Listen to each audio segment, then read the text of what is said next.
Hello all, this is Diana. Today I'm going to show you how to digitize using puffy foam. The program I am using is the Genome MBX 4.5 version made by Wellcom.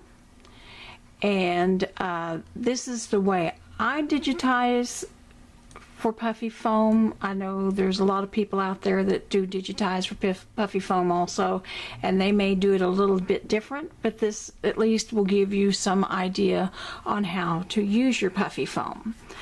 This is if you don't know what puffy foam is, this is a sheet of puffy foam. It's kind of like the felt, but it is made of foam, so it's a little bit thicker. This is a thin sheet. They do make them that's probably about that thick, you know, twice the size of this one sheet, and you could double it up to if you want it puffier.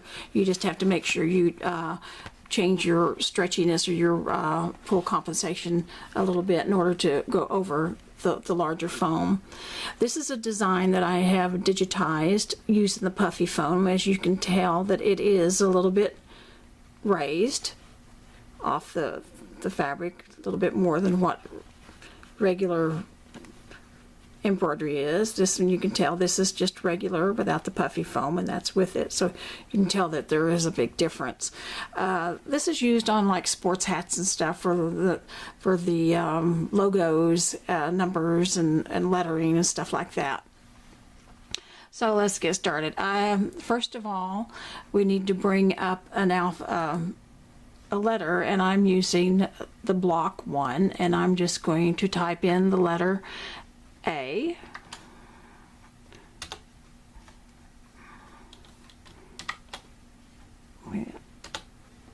I want it there we go. I want it capitalized.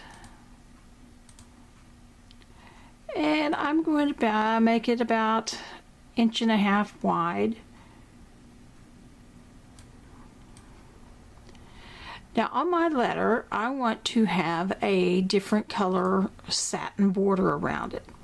You need to do that first before you break your letter apart and do any other digitizing. That way you've got it made, and so you click on it and come down to your outlines and offsets and bring it up. And we want this one right here, that way you're going to have your satin stitching here and also all the way around. You click on that, we want it satin, then we hit OK, and it will generate the stitches. But we don't want that one there.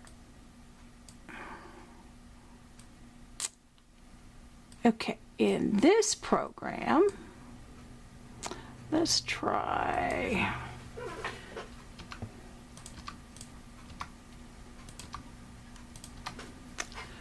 It's always a learning curve on everything. So highlight it, and let's just do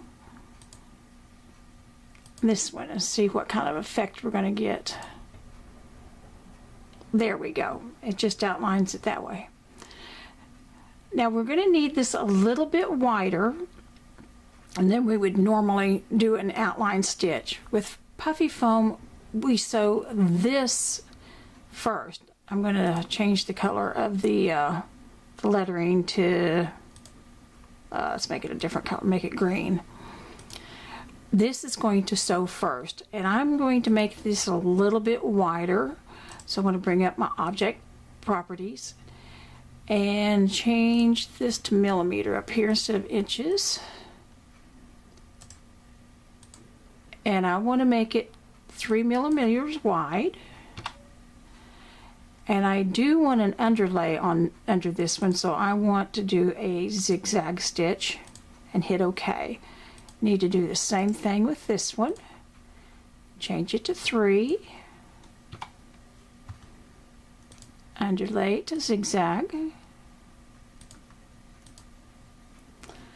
Now we've got our outline, but this is going to have to go under, so we're going to have to resequence. So I'm going to highlight both of these and make it so first. Now the main things we need to learn when you digitize for puffy foam all of these columns here, you've got stitches all along here. That's going to perforate the puffy foam so you can tear it away. But our stitches up here are all along, and there's nothing there to hold your puffy foam. So we're going to have to digitize a column of stitches here and here and here. And this is the way I do it. I go into my tool and I want to do a satin stitch. So we would put a line of satin stitch right here. And then, so it won't tie off and cut and go up here, I always do a single run stitch and go all the way to the top. And go back in and do another satin stitch. And the same thing down to the other side.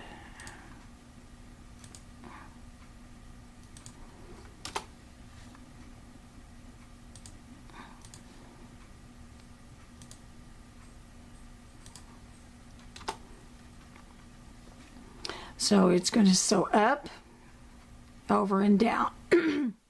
Another thing we need to make sure is that our stop and start endpoints are where we want them. I want it to start here, stop here, but start here and stop here. So we'll click on that, and go to our reshape tool. So it's going to start and stop there. Start and stop there, that's what we want it to do. I just always check to make sure, because that way it's not stopping someplace and starting someplace we don't want it to go. Okay, so we've got this all done. So we're going to resequence that to sew first. The next thing we need to do is we're going to change the density and the pull compensation on this.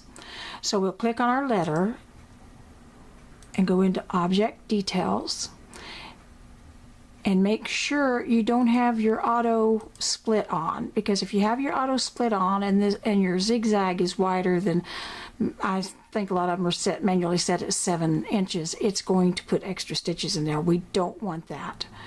We do not want an underlay, because again, it's going to knock down your puffiness. So you take turn your underlay off, go into your stretchiness, and we're going to bump this up a little bit. I want to change that back.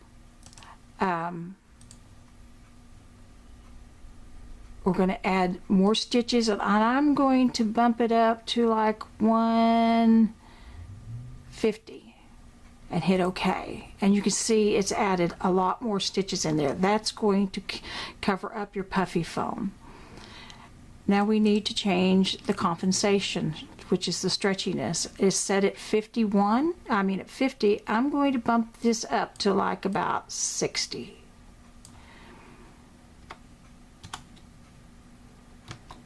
And you can see that it got a little bit wider. That's going to allow for the stitching to go up and over your puffy foam. Now when we're sewing this, we need for this to stop after we sew the red in order to lay the puffy foam down to put your puffy foam. So what I do, it's already there, so I just duplicate that, and then I go in and change it to, well, to a run stitch. Okay, this isn't going to change to a run stitch. I'm sorry, I'm used to working in the hatch, and it will automatically change those stitches, and it should in this, but for some reason it's not. So what I will do is go back in, we'll highlight our letter A again, go back into our objects and outlines, and we're going to change this to a single run line, hit OK. But there's no need to have this. We just want an outline, and I'm going to change this to a different color, and that's going to sew after our satin outline. I need to change that. Okay. So when it sews, it is going to sew your red satin stitch first. Then it's going to sew the little tack down. I call it like a guide stitch. It'll stop you when you program it into your sewing machine. You put in a stop, have it stop there. Lay down your puffy foam. You'll know right where to lay it. Then it will sew your letter A. Once it is finished, then you just pull your puffy foam off, and there will be some little pokey out things. A lot of people, you need to heat it up to kind of make it shrink back in. A lot of people use a hair dryer. That's good. I'll fold it down like this, and I will take a lighter and just excuse me, got a frog in my throat today. I will take a lighter and just kind of run it across the top like that, and it will melt the little pokies that are sticking out there. But this is how I do the digitizing for it. Now you don't have to put the red back there. You can just digitize just the letter, but you still need to put in your little satin bars here, and then just make your letter like that. I hope this little tutorial on how to make puffy foam letters has helped. It's a guide. It's not written in stone on how it has to be done, but I hope you've enjoyed the video, and if you have any questions, please do not hesitate to send me an email or whatever and ask me, and I'll get back to you as soon as I can. Thanks for watching.